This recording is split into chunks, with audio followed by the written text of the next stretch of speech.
하겠습니다. 자, 함께 하겠습니다.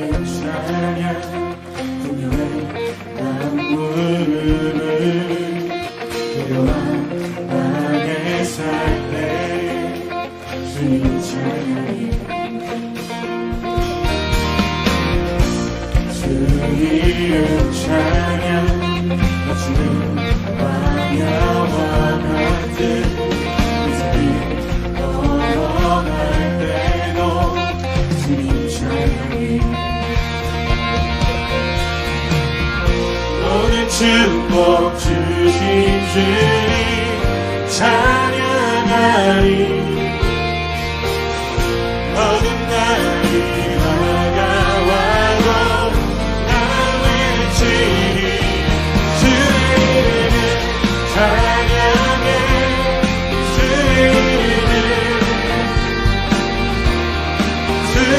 이름을 찬양해. 영원한 주를 찬양.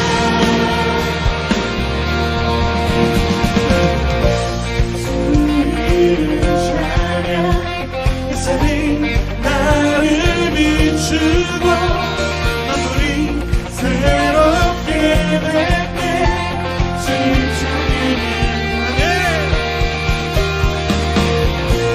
주님 찬양. 하늘이 넘어질지라도 고통이 나를 지나도 주님 찬양해.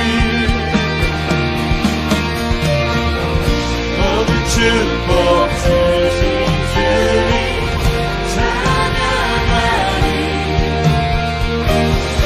어둠 날이 다가와도 주의 길을 가겠습니다. 주의 이름을 찬양해. 주의 이름을 찬양해. 영원한 주를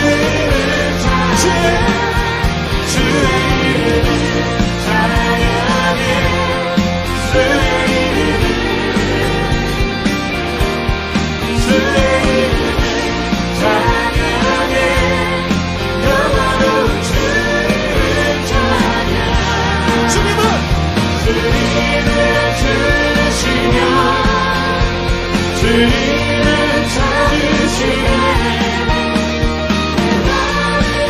주님 허락하신 모든 시간 속에 주님을 원합니다. 주님을 주시며 주님을 찾으시네. 내 맘에 아름다운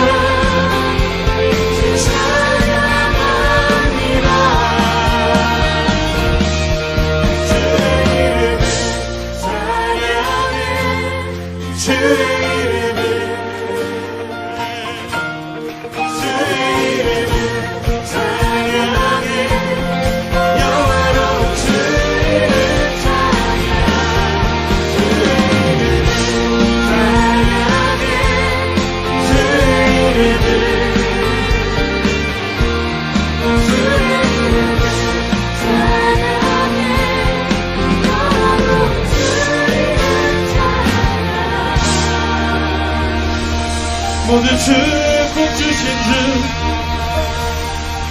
주의 일을 가시네. 우리의 소망. 손예준 선생님 기도하겠습니다.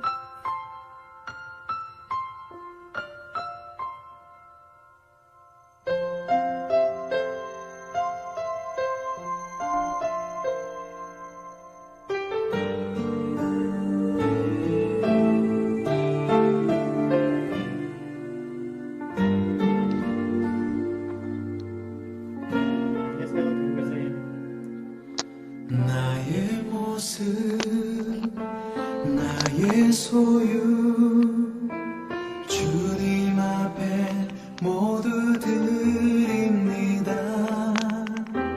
모든 아픔 모든 기쁨 내 모든 눈물 받아주소서.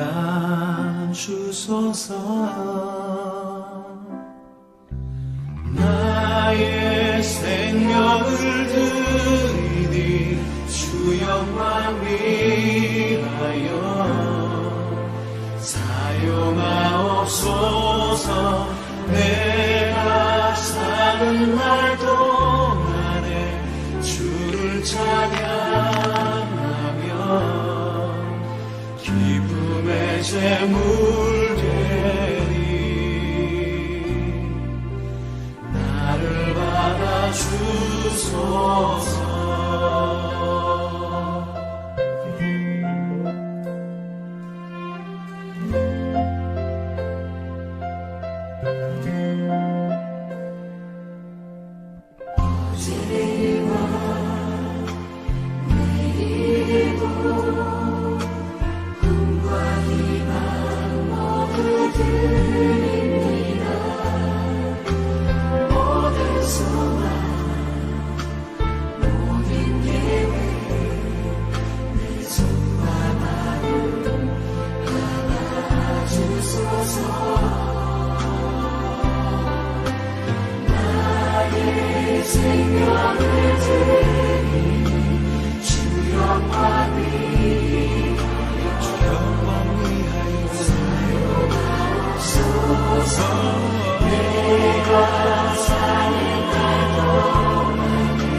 네, 우리 손희준 선생님 기도하시겠습니다.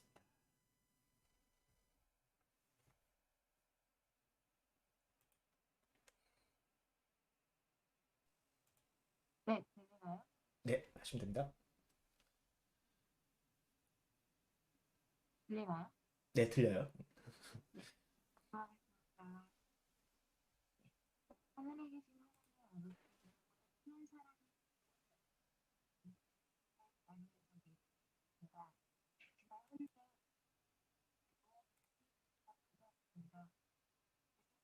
좀 마이크를 감사하고 예쁘며 여보세요? 코로나로 인해 학교 생활과 친구들과의 어려움이 있습니다. 하나님께서 살펴주시고 이 어려움을 버티고 나아갈 수 있게 함께해주세요. 적절히 이 상황이 종료되어 함께 예배드리고 찬양할 수 있었으면 좋겠습니다. 그동안 회사 중고등부 친구들과 선생님들의 마음과 몸의 건강을 지켜주시며 이번 한 해도 하나님을 그리며 살게 해주세요. 감사합니다. 예수님의 이름으로 기도합니다. 아멘. 아멘, 아멘. 잘 들렸나요? 네, 들렸어요. 잘 들렸던 것 같기도 하고 기도. 네. 기도 감사하고요. 우리 이 시간 하나님 말씀 보기 전에 잠깐 광고 보고 가겠습니다. 매일 성경 공과 잘 하고 계시죠? 네. 그 다음에 온라인 헌금 여러분들 꾸준하게 잘 하시고, 우리 지난주 광고를 제가 안 했는데, 우리 어른들은 아마 다 광고를 들으셨을 거예요. 그, 의로운이라고 부산에 사는 어떤 한 신생아가 있는데, 그 아이가, 그, 태어날 때부터 조금 그 심장이 잘 발달되지 않은 상태로 태어나서, 그 치료비가 한 4천만 원 넘게 나왔대요. 근데 그 집이 이렇게 많이 어려운 집이라 미랄이라는 선교 복지 단체에서 이렇게 교회 여러 교회들에게 이렇게 좀 한번 이렇게 이 아이를 한번 도와보자라는 그런 구제 요청을 해서 우리 교회도 그것에 참여를 했거든요. 그래서 교회적으로는 지금 1인당 만 원씩 이 아이를 위해서 헌금을 모금하는 어떤 그런 캠페인을 벌이고 있습니다. 그래서 혹시 여러분들도 동참하면 좋을 것 같아요. 여러분들도 뭐 여러분 부모님들이나 어떤 친척들한테 받는 돈 잘 쟁여놓고 있잖아. 집에 잘 있잖아. 우리 딸내미도 많아. 나보다 부자야, 딸내미도. 여러분들도 혹시 마음이 닿으면 아마 엄마 아빠들은 아실 거예요. 그래서 이 아이를 위해서 여러분들도 함께 이 캠페인에 동참을 해서 여러분들의 이름으로 옆에 여러분들의 이름 넣고 옆에 가로 열고 구제 이렇게 하면은 이게 그 아이를 위한 헌금이구나라고 다 이해를 할 겁니다. 그래서 이 아이에게 보낼 건데, 지금 현재 한 200만 원 정도 교회가 조금 보태고 해서 보낼 계획이 있거든요. 혹시 여러분들도 동참했으면 좋겠다라는 마음에 광고를 했습니다.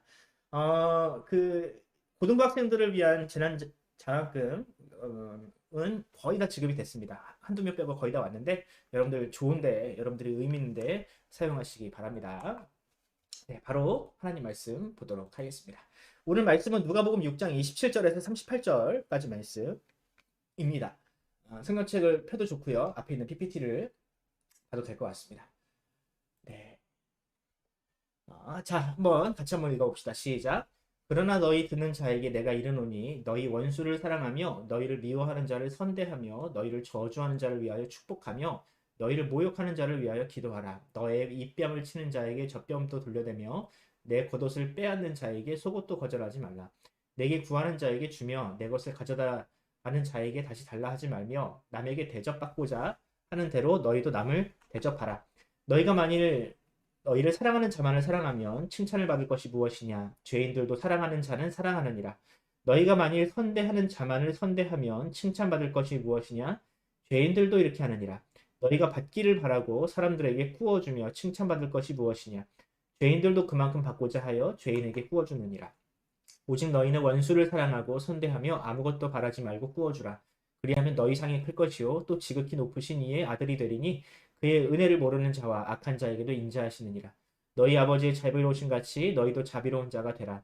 비판하지 말라. 그리하면 너희가 비판받지 않을 것이요 정죄하지 말라. 그리하면 너희가 정죄받지 않을 것이요 용서하라. 그리하면 너희가 용서를 받을 것이요 주라. 그리하면 너희에게 줄 것이니 곧 후히 되어 누르고 흔들어 넘치도록 하여 너희에게 안겨주리라. 너희가 헤아리는 그 헤아림으로 너희도 헤아림을 도로 받을 것이니라. 아멘.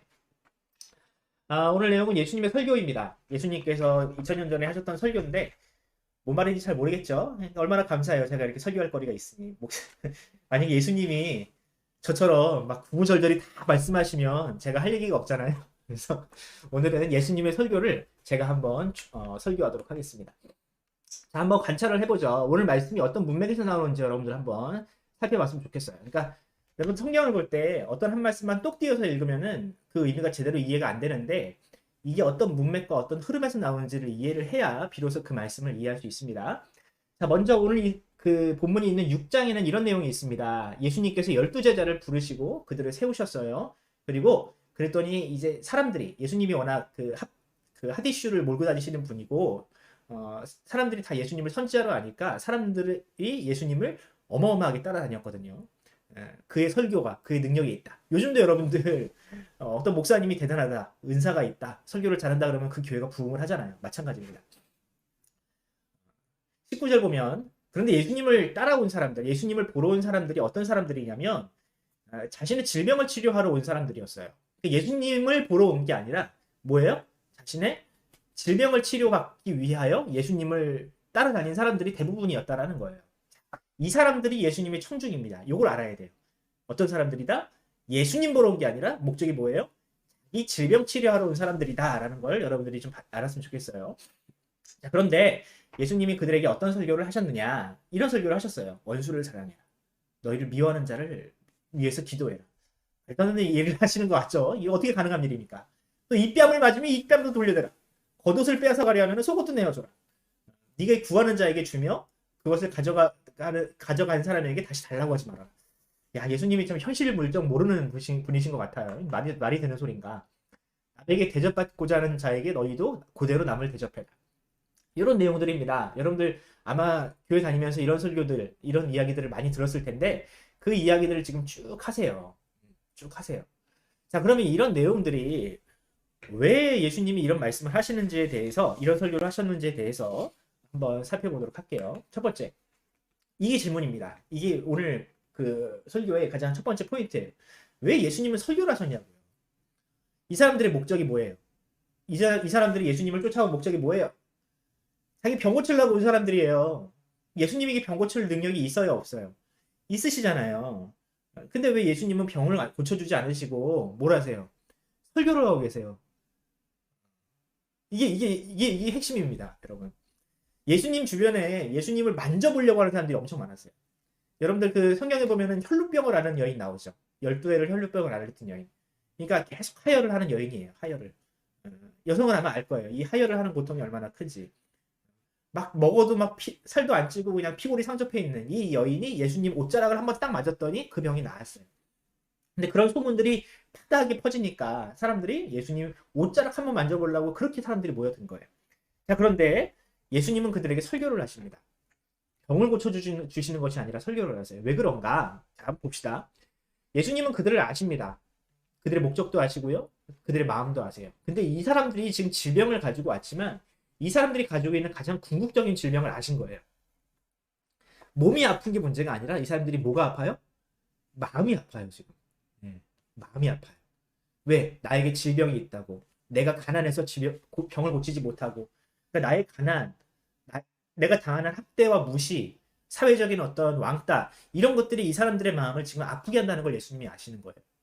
이 질병 때문에, 돈이 없음으로 인해서, 내가 약함으로 인하여 당하는 이 무시와 이 여러 가지 어떤 그런 고통들을 아시는 거예요. 그래서 예수님은 그들의 마음의 문제를 지금 터치하고 계십니다. 죄의 문제를 터치하고 계시는 거예요. 왜? 사람에 있는 모든 내면의 문제는 그 질병은 어디서 나와요? 내면에서 나오거든요. 만병의 근원이 있잖아요. 뭐예요? 김범희 선생님 뭐예요? 만병의 근원이 뭐예요? 스트레스잖아요. 스트레스. 그죠? 예. 여러분 아마 집사님도 아실 거예요. 병원에 오시는 분들이 스트레스가 다른 사람들에 비해서 더 비교적 훨씬 높죠. 예. 예. 평범한 사람들보다 아픈 사람들이 스트레스 지수가 훨씬 높아요. 어쩌면 그 스트레스 때문에 이 사람들은 병을 얻었을지도 몰라요. 그래서 이 예수님은 그들의 마음에 있는 질병과 울분과 고통, 그리고 영혼에 있는 죄악의 문제를 이 설교를 통해서 예수님은 치유하시는 겁니다. 왜? 이 마음의 질병은 여러분 약으로 다스릴 수 있는 문제가 아니거든요. 이 마음의 질병은 오직 하나님의 말씀과 하나님의 위로만이 그 질병을 치유할 수 있는 능력이 있기 때문에 예수님은 이 사람들, 자신의 육신의 질병을 치료하러 온 사람들에게 지금 마음의 문제, 보다 더 궁극적인 질병을 예수님은 지금 터치하고 계시는 겁니다. 여러분 이해하셨죠? 두 번째, 예수님은 지금 설교를 통해서 어떤 마음의 병을 그러면 치유하고 계시는가?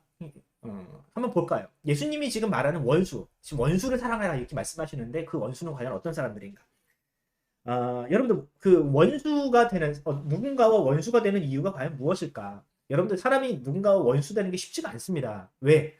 내가 누군가를 미워하는 게요, 나도 고통스러워요. 여러분들 누군가를 굉장히 미워해 본 적이 있어요? 저는 있어요. 예.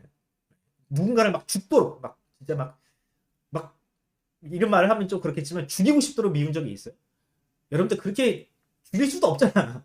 그러므로 인해서 그 미움을 가지고 있는 내가 고통스러워. 아마 여러분들 저도 느껴봤는데 그런 미움이라는 이 감정을 가지고 사는 거요, 지옥 같은 삶입니다. 정말 지옥 같아요.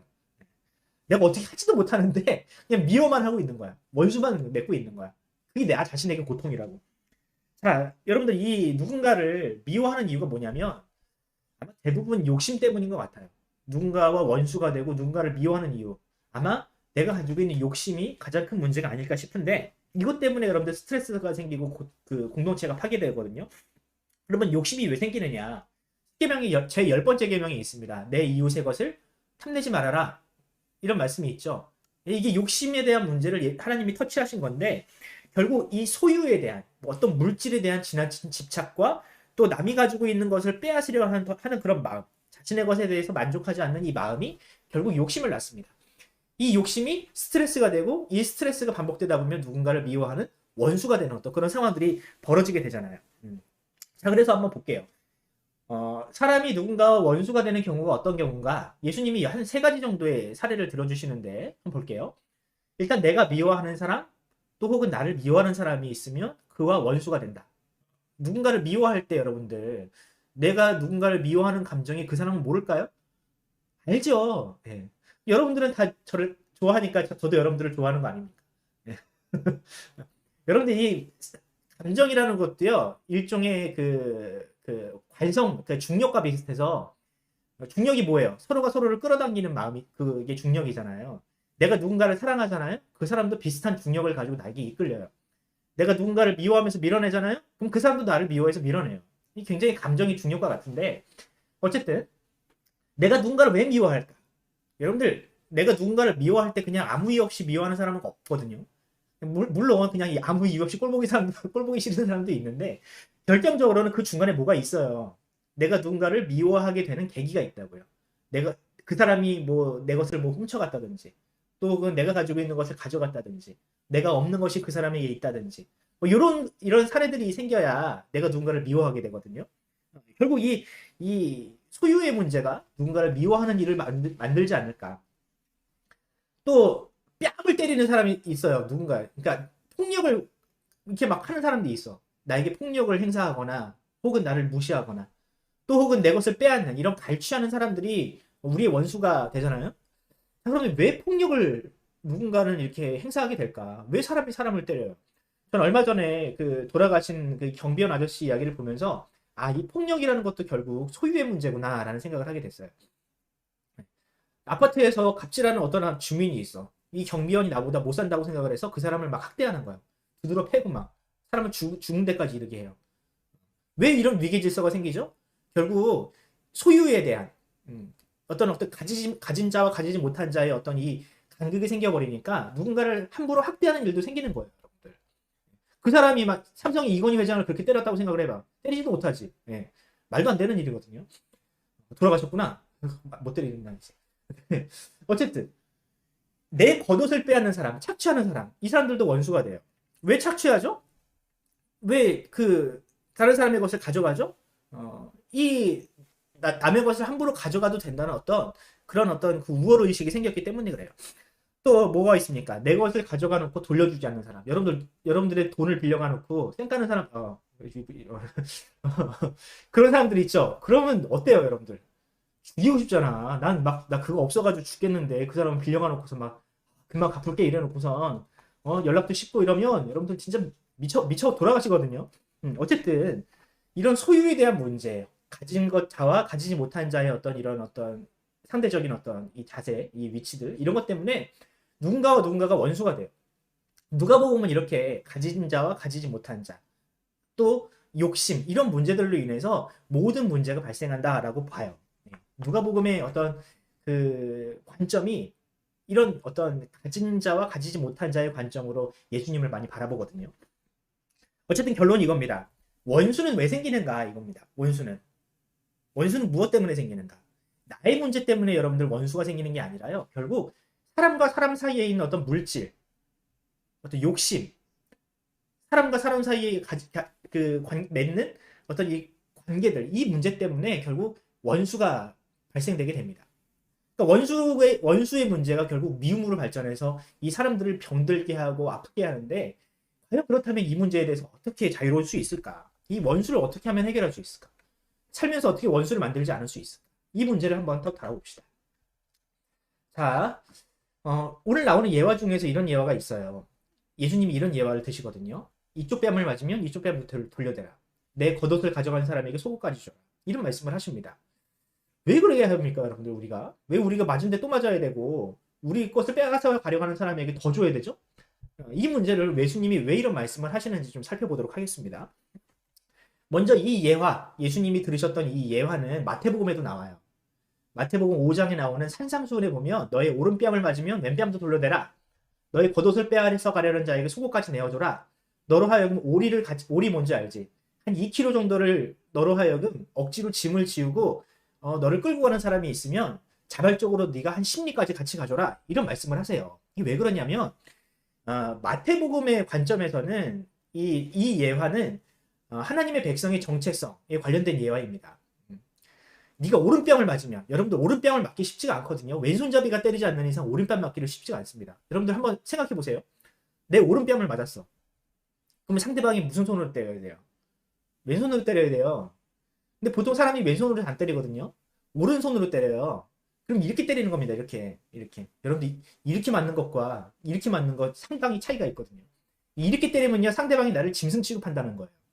그러니까 네가 오른뺨을 맞으면 아니다. 나는 네 오른손으로 이렇게 쳐야 되는 그런 어떤 짐승과 같은 존재가 아니다. 나는 당당하게 내 왼뺨을 맞아야 된다.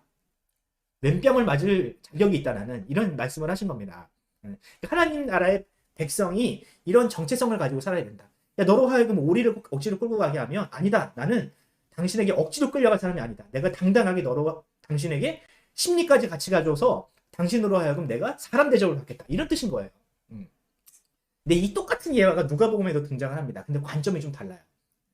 예화는 똑같지만 관점이 달라요. 어떤 뜻이냐?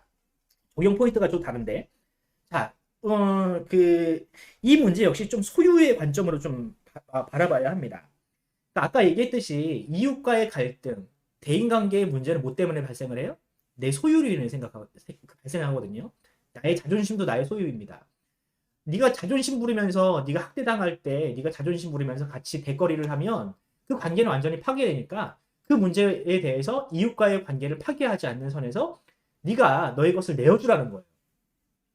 또 네 겉옷을 내 겉옷을 가져가려 하느냐? 네 속옷까지 줘버려라. 또 뭡니까? 이런 것들 어쨌든 네. 그러니까 결국 이 문제는 예수님이 말씀하시는 건 너의 소유로 인해서 이웃과의 갈등이 발생할 것 같으면 너의 소유를 줘버려서 그 이웃과의 갈등을 막으라는 거예요. 이웃과 원수가 되지 말라는 거예요. 이웃과 원수가 되는 것보다 너의 소유를 줘버리고 그 사람과 화목하는 게 훨씬 낫다라는 겁니다. 이 누가복음의 관점에서. 자, 왜냐면은 이 누가복음에서는 굉장히 중요한 목적이 있습니다. 누가복음이 쓰여진 중요한 목적이 있는데 그게 뭐냐면 하나님의 백성은 또 예수님의 제자는 물질을 얻는 존재가 아니라 사람을 얻는 존재라는 것이 이 하나님께서 이 제자들 또 하나님의 백성을 부르신 목적이라고 얘기하거든요. 누가복음 5장 10절에 보면 이런 말씀이 있습니다. 예수님께서 베드로를 부르실 때 여러분들 예수님이 베드로를 부르실 때 뭐라고 부르셨다고 여러분들 기억을 합니까? 내가 너로 사람을 먹는 어부가 되게 하리라 라고 부르셨잖아요. 근데 다른 복음서에는 그렇게 기록이 돼 있어요. 그런데 이 누가복음에서만큼은 예수님께서 베드로를 부르실 때 뭐라고 부르시냐면 네가 사람을 취하리라 이렇게 말씀을 하세요. 뭘 취해요? 사람을 취하리라. 영혼을 취하리라. 근데 사람은 물질을 취하는 걸 최고의 가치로 여기잖아요. 내가 물질을 얻고 돈을 얻는 것을 최고의 가치로 여기지만 예수님의 입장에서는 사람을 취하는 게 가장 베스트, 가장 중요한 일이라고 누가복음에서는 말씀하고 있습니다. 여기서도 마찬가지인 거예요. 네가 너의 겉옷을 지키려다가 사람을 잃으면 아무 의미가 없다. 너의 자존심을 지키려다가 사람을 잃으면 아무 의미 없다. 하나님의 백성은 물질을 지키고 물질을 얻는 존재가 아니라 사람과 화목하고 사람을 얻는 것이 바로 이 하나님이 부르신 목적이기 때문에 그것을 지키라는 거예요. 자, 그럼 4번 보겠습니다. 이해하셨죠? 그러니까 원수를 맺는 게 중요한 게 아니라 내 소유를 지키고 원수를 만드는 것보다 내 소유를 버리고 원수를 안 만드는 게 훨씬 낫다. 자, 그럼 4번 봅시다. 자, 그러면 원수를 사랑하라. 원수를 안 만드는 것까지는 오케이. 근데 어떻게 원수를 사랑까지 할 수 있느냐? 이 문제까지 한번 나가야 됩니다. 이 문제에 대해서 이 문제와 지금 예수님이 바로 이어서 나오는 가르침이 뭐냐면 네가 대접받기를 원하는 대로 대접하라. 이런 말씀이 나오거든요. 이 두 말씀이 동떨어져 있는 말씀 같지만 하나로 이어져 있는 말씀입니다. 원수를 사랑해라. 이 가르침과 네가 대접받기를 원하는 대로 네가 대접하라. 이 말씀은 서로 이어져 있다고요. 어떤 부분에서 이어져 있는지 한번 봅시다. 원수를 어떻게 하면 구체적으로 사랑할 수 있는가? 가장 명확한 대답, 가장 효과적인 방법은요. 내가 대접받고 싶은 만큼 상대방을 대접하면 원수가 안 만들어져요. 그러니까 상대방의 입장에서 생각하는 것, 이걸 사자성어로 뭐라 그래요? 타산지석이잖아요. 상대방의 입장에서 내가 생각해보고 그 입장을 헤아리는 것. 이렇게 생각해보면 어떨까요? 누군가 나를 미워하거나 누군가가 나에게 학대를 해. 그러면은 우리가 그냥 덮어놓고 그냥 저 새끼가 나를 미워하네? 나도 저 새끼 미워해. 아침부터 좀 입이 상스럽네. 어쨌든 문제가 오늘 얘기가 그래. 상대방이 나를 미워하면 그냥 덮어놓고 그냥 미워할 게 아니라 이렇게 생각해보는 거죠. 저 사람은 왜 저럴까? 저 사람에게 무슨 문제가 있을까? 내가 혹시 모르는 나의 혹시 잘못이 있진 않을까? 내가 저 사람의 입장이라면 내가 어떻게 했으면 하면 좋을까를 생각해 보면 쉽게 타인을 정죄하거나 쉽게 타인을 미워하지 않을 수 있다는 거예요. 타인의 입장에서 한번 생각해 보라는 거죠. 먼저 미움이라는 감정을 표출하기 이전에 한번 생각을 먼저 해보라는 거예요. 근데 여러분 이게 가능해지잖아요. 이게 가능해지면 원수를 사랑할 수 있습니다. 왜? 내가 상대방의 입장을 헤아리게 되면요. 상대방이 얼마나 고통스러운지를 이해하게 돼요. 이해가 가십니까? 그러니까 이거는 누군가를 한번 심하게 미워해 봐야 한번 여러분들이 이해할 수 있어요. 내가 누군가를 미워했을 때 얼마나 고통스러운지를 이해해 보면 이 말을 이해할 수 있다고. 누군가가 나를 미워하잖아요. 그러면 저 사람이 나를 미워하네. 나를 미워하는 저 사람은 얼마나 힘들까? 저 사람이 나를 어떻게 하지도 못할 텐데 나를 미워하고 있네. 저 사람이 나를 미워하는데 얼마나 힘들까? 그 감정이 얼마나 고통스러울까? 여러분들 이 생각까지 한번 해보라는 거예요. 그러면요, 그 상대방이 불쌍해져. 불쌍한 인생이다, 저. 오죽 못났으면 나를 미워할까? 내가 뭐 있다고 저 사람이 나를 미워할까? 그러면요, 그 사람을 위해서 기도가 돼요. 하나님, 저 불쌍한 영혼을 위해서 기도합니다. 제가 뭐라고 저를 미워합니까? 저 사람을 위해서 기도합니다. 저 사람이 빨리 그 미움이라는 감정에서 벗어나서 자유를 누리게 해주세요. 라고 기도가 절로 나와요. 여러분 원수를 위해서 사랑하고 미워하는 건 딱 이 정도입니다. 그 사람을 막 챙겨주고 미워하지 마세요 하면서 막 빌고 이게 아니라 그 정도예요. 그 사람이 가지고 있는 본질적인 고통에서 그 사람이 해결될 수 있도록. 미움이라는 감정을 가지는 것도 일단은 죄악이잖아요. 그 죄악에서 그 사람이 빨리 해결될 수 있도록. 여러분들 그 사람이 나를 안 미워하면 나도 더 이상 괴롭지가 않거든요, 여러분들. 그런 거예요. 그 사람에게서도 좋고 나를 위해서도 좋은 일. 원수를 사랑하면 그렇게 좋은 일이 생깁니다. 여러분 이게 바로 하나님의 백성이 살아가는 방식이라고요. 그냥 강대강으로 맞부딪히고 미워하면 나도 미워하면서 서로 강대강으로 해봤자 그 미움과 원수가 끝나지가 않거든요. 근데 내 한쪽에서 그냥 딱 단절해버리는 거예요. 아까 얘기했죠. 감정도 이 중력과 같다고. 상대방이 나를 미워했을 때 나는 너 안 미워하는데? 너 불쌍한데? 이래버리면요. 상대방이 제풀에 딱 꺾여버려. 그 미움이라는 감정과 증오도 그냥 그 사람에게서도 중단이 되는 거예요. 자, 그런데 이제 이게 상대방을 입장에서 생각을 하다 보면 그렇게 된다라는 거예요. 그러니까 예수님께서 지금 원수를 사랑해라. 네가 대접받고자 하는 대로 네가 대접해라. 이 말은 서로 연관성이 있다라는 겁니다. 자, 그럼 마지막입니다. 여러분 중요한 게 이거죠. 이게 어떻게 가능하냐 이거예요. 이게 어떻게 가능하냐. 이 땅에서 그렇게 살면 기분 좋을 사람이 누가 있어요? 내가 그냥 쉽게 미워해버리면 그만인데 내가 그 사람을 헤아릴 필요가 뭐가 있냐. 내가 왜 그 사람을 헤아려줘야 되고 그 사람을 위해서 기도해줘야 되냐고. 이제 이 질문에 대해서 예수님은 이렇게 대답을 하십니다. 이렇게 말씀하세요. 오직 너희는 원수를 사랑하고 선대하며 아무것도 바라지 말고 구워주라. 그리하면 너희의 상이 클 것이다. 지극히 높으신 이의 아들이 될 것이다. 그는 은혜로 모르는 자와 악한 자에게도 인자하시니라. 너희 아버지의 자비로우신 같이 너희도 자비로운 자가 되라. 여기 안에 답이 있습니다. 그렇게 살면 뭘 주신대요? 상을 주신대요. 여러분들 상 좋아하잖아요. 밥상도 좋아하고 상도 좋아하고 다 좋아하잖아요. 사람은 상을 좋아해요. 예수님이 이걸 아셔. 그래서 야, 너희가 그렇게 살잖아? 그럼 하나님이 너에게 상 주실 거야. 이렇게 말씀하세요. 근데 무슨 상인지는 구체적으로 말씀을 안 하죠. 좀 구체적으로 야, 네가 한 100원 손해 보잖아? 하나님이 너에게 1,000원 주실 거야. 이렇게 말하면 사람들이 다 그렇게 살 것 같은데 예수님은 그렇게 말씀 안 하시거든요. 왜냐하면 그런 상이 아니기 때문에 그래요. 자, 일단은 그 상은요, 이미 그렇게 사는 사람이 받은 거예요. 그렇게 사는 사람은요, 이미 그 상을 받은 사람이에요. 그러니까 상을 주신다고 약속을 하셨는데 이미 그 상을 받았다고요. 그 사람은. 왜 받았느냐? 어떤 상을 받았느냐? 하나님의 아들로 사랑하는 상을 받은 거예요. 더 이상 증오와 미움에 사로잡혀서 그 사람이 더 이상 고통스럽게 살지 않을, 지옥과도 같은 삶을 살지 않을 수 있는 상을 받은 거예요. 그 사람은. 아까 얘기했죠. 누군가를 미워하고 증오하면 그 사람은 그 자체가 지옥에 사는 거라고. 근데 만약에 그 누군가를 향한 미움이 사라져. 더 이상 미워하지 않고도 살아갈 수 있게 됐어. 그러면 그 사람은 지옥으로부터 구원을 받은 거거든요. 그러니까 그 사람은 이미 구원을 받은 삶을 사는 거예요. 그 자체가 상이라고. 돈과 소유에 매여서 노예로 살지 않고 그것을 초월하는 사람이 되는 거예요. 여러분들, 하나님은 미움과 욕심이 있으실까요? 없으시죠. 왜? 창세기 뭐라 그래요? 하나님이 태초에 천지를 뭐 하셨대요? 창조하셨대요. 이 말은 하나님이 천지를 창조하셨다는 뜻도 되지만 이 모든 만물의 주인이 하나님이라는 뜻도 되는 거예요. 이걸 누군가가 뺏어갈 수가 없다고. 하나님은 이미 다 모든 것을 가지신 분이에요. 이 소유로부터 자유로우신 분이라고요. 근데 만약에 우리도 그렇게 소유와 욕심으로부터 자유로운 사람이 되면 마치 누구처럼 되는 거예요? 하나님처럼 되는 거예요. 하나님처럼. 여러분들, 그런데 대부분의 사람들이 이 소유로부터 자유롭지 못합니다. 내가 돈을 다스려야 되고 내가 돈을 가져야 하는데 돈이 날 가져. 돈이 나를 휘두르고 욕심이 나를 휘둘러요. 내가 돈을 가진 것 같지만 사실은 돈이 나를 가지고 있는 거예요.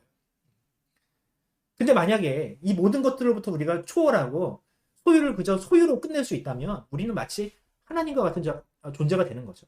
그걸 오늘 본문에 뭐라 그래요? 하나님의 아들이 될 것이다. 하나님의 아들이 될 것이다. 소유로부터, 미움으로부터 자유로운 너는 하나님의 아들이라는 거예요. 이게 여러분들 어찌 복이 아닙니까, 여러분들? 이 세상 사람들과 같이 살지 않고, 이 세상 사람들이 아무리 돈이 많고, 아무리 가진 게 많아도 그 사람 마음 가운데 미움이 가득하고, 증오가 가득하고, 원수가 득실득실하다면 그게 어떻게 복받은 인생이라 할 수 있어요. 하지만 이것으로부터 자유로울 수 있다면 우리는 진정으로 복된 인생이라 할 수 있는 거죠. 이 자체가 상이라는 거예요. 그렇다면 진짜로 하나님의 아들이셨던 예수님은 어떠셨을까 볼게요. 정말로 하나님의 아들이셨던 예수님은 어떤 삶을 사셨을까? 빌립보서 2장 5절에서 8절에 이런 말씀이 있습니다. 예수님에 대해서 사도 바울이 이렇게 말씀하셨는데 너희 안에 이 마음을 품으라. 바로 예수 그리스도의 마음이니. 자, 예수님이 어떤 마음을 품으셨느냐? 그는 근본 하나님의 본체시나. 그러니까 만물의 주인이셨어요. 하나님은. 예수님은. 하나님과 동등됨을 취할 것으로 여기지 아니하시고 오히려 자기를 비워 종의 형체를 가지사 사람들과 같이 되셨고 사람의 모양으로 나타나사 자기를 낮추시고 죽기까지 복종하셨으니 곧 십자가에 죽으심이라. 아멘. 만물의 주인이시며 창조주이셨던 예수님께서 그 모든 것을 버리면서까지 누구를 취하려 하셨어요? 바로 사람을 취하려 하셨거든요. 사람과 결국 이 중간에 있었던 선악과와 또 여러 가지 하나님의 권위에 대한 도전하는 이 사람과 갈등하는 것이 하나님이 싫으셔서 하나님께서 다 버리시고 오히려 종의 형체를, 사람의 형체를 입으시고 사람과 화목하게 하기 위해서 예수님이 이 땅에 오셨다라는 거예요. 여러분도 원래 사람과 하나님은 원수지간이었습니다. 원수지간이었어요. 사람들도 우리를 이 모양 이 꼴로 만들어 놓으신 하나님을 미워했고 하나님도 죄 짓는 사람을 미워하셨는데 중간에 예수님이 그 가운데 오셔서 우리와 하나님 사이에 있었던 그 죄의 문제를 해결하시고 막힌 담을 하시고 비로소 하나님과 우리의 사이를 화목하게 하셨잖아요. 마찬가지로 우리도 그렇게 살아야 한다라는 거예요. 마찬가지로. 우리도 하나님의 자녀라면, 하나님의 백성이라면, 구원받은 존재라면 우리가 이 하찮은 소유에 묶여가지고 사람과 원수되고 사람과 갈등하고 이 사람들에게 미움을 받는 것이 옳지 않다라는 거예요. 만약에 그 사람이 나의 소유 때문에 나를 미워하고 또 혹은 나에게 억하심정이 있다면 다 버려버리라는 거예요. 차라리. 그 사람에게 미움을 받지 말고 그 사람과 갈등하지 말라는 거예요. 여러분, 저는 그런 의미에서 오늘날 한국교회가 참 안타까운 게 뭐냐면 한국 교회가 지금 너무 많이 가지려고 하다가 사람들에게 지금 지탄을 받아요.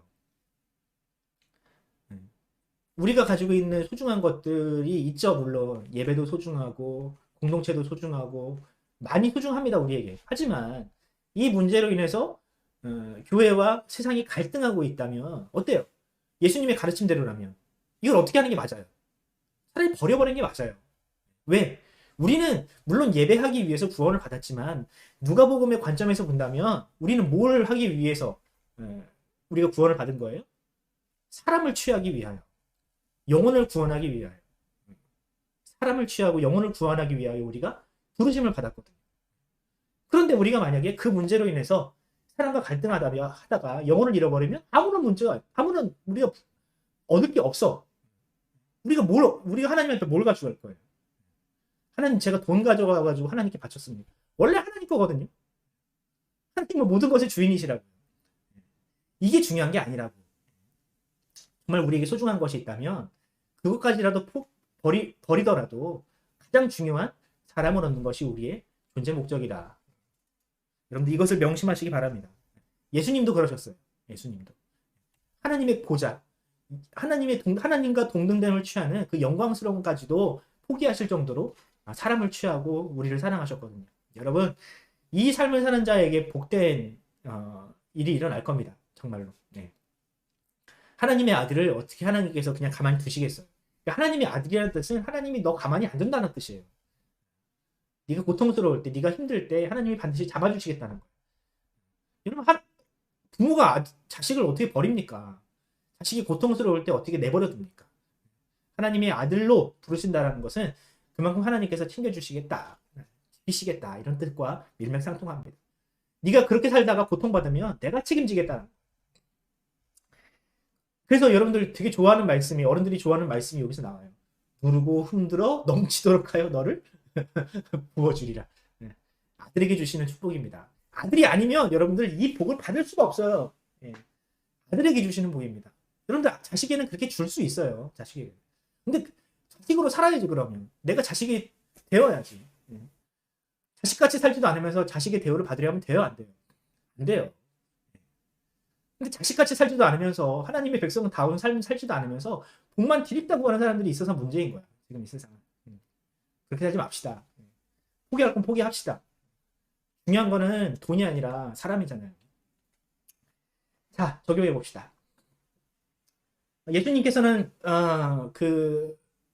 자기의 병 고치러 오는 사람들에게 그 내면의 본질적인 문제를 아시고 병을 고쳐주셨죠. 진짜 병, 마음의 병.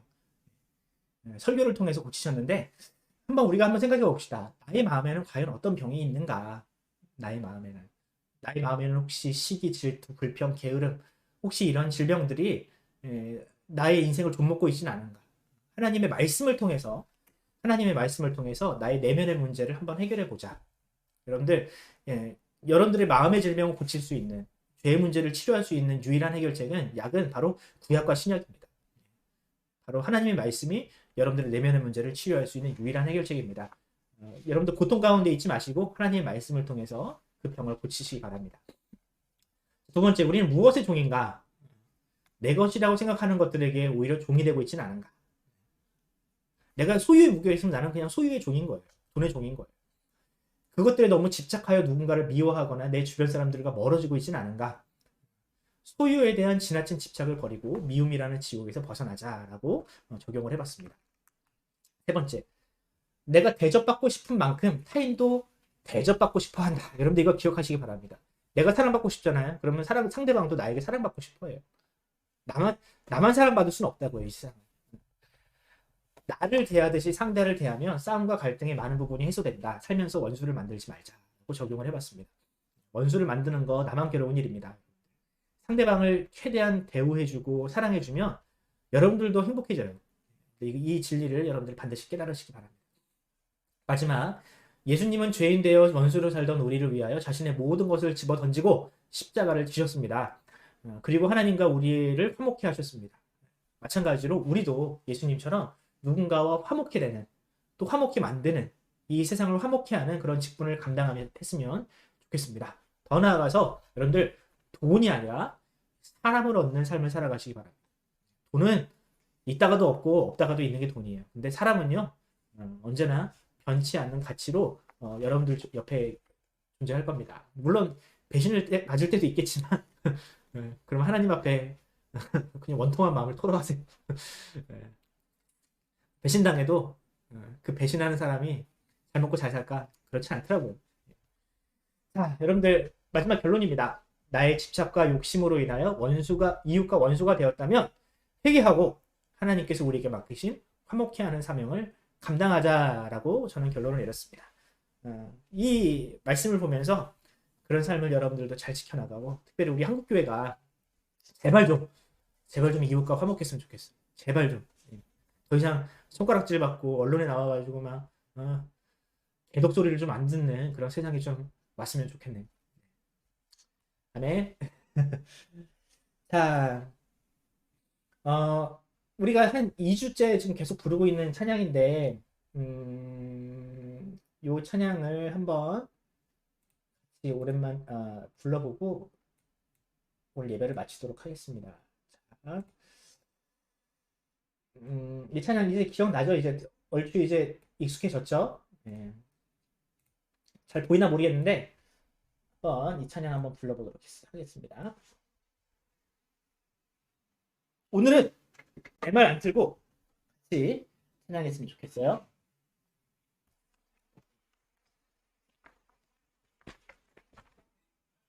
찬양하겠습니다.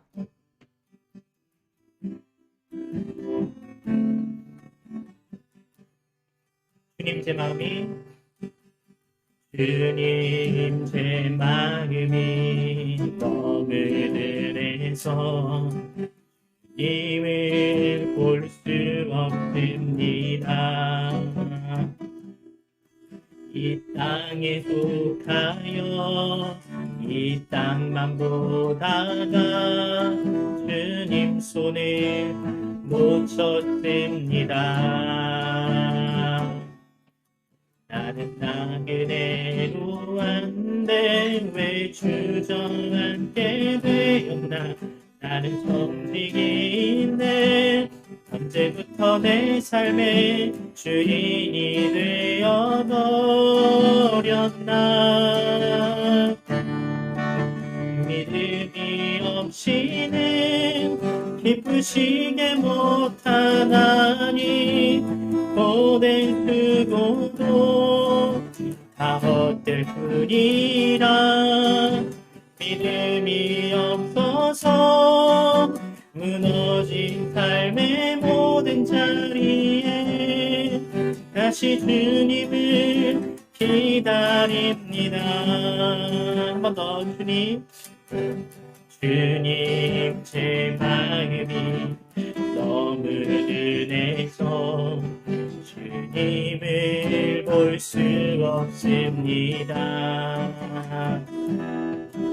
이 땅에 속하여 이 땅만 보다가 주님 손을 놓쳤습니다.